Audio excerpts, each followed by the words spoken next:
I was happy to be asked to introduce our speaker, Dr. Lynette Hart. So, where do I begin?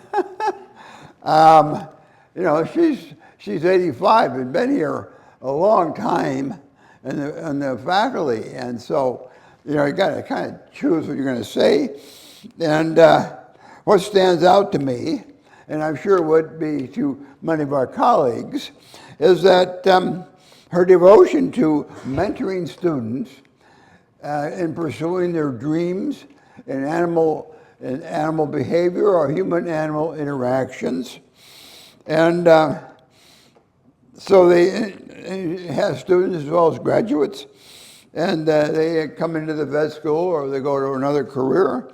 So that's been, I think, rewarding for her, and she's going to continue that. I know she's already doing it.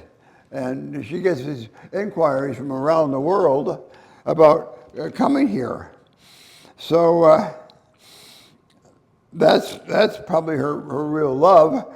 But she's also had quite a scholarly journey. The theme that has anchored her work has been human-animal interactions, and she's been a world leader in the area of anthrozoology.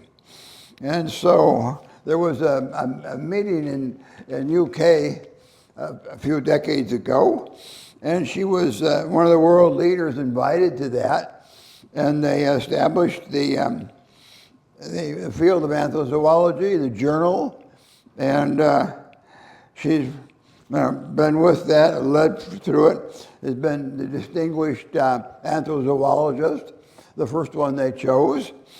So that kind of has been the theme throughout 150 papers or so. And so they've been published in standard journals.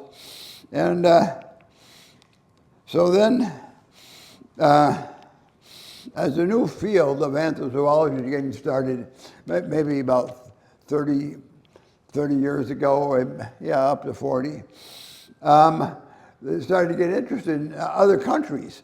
They were interested in learning more about this field, and so they knew that she was a key player, but that was the days you couldn't necessarily invite a woman to give a talk, to come over. So in some countries, I won't say which ones, they invited me and then asked me to bring her along. Of course, things have changed, and women have become, the principal players of many organizations in the scientific fields and academia and so forth. So that's kind of the changing field. So with that, let me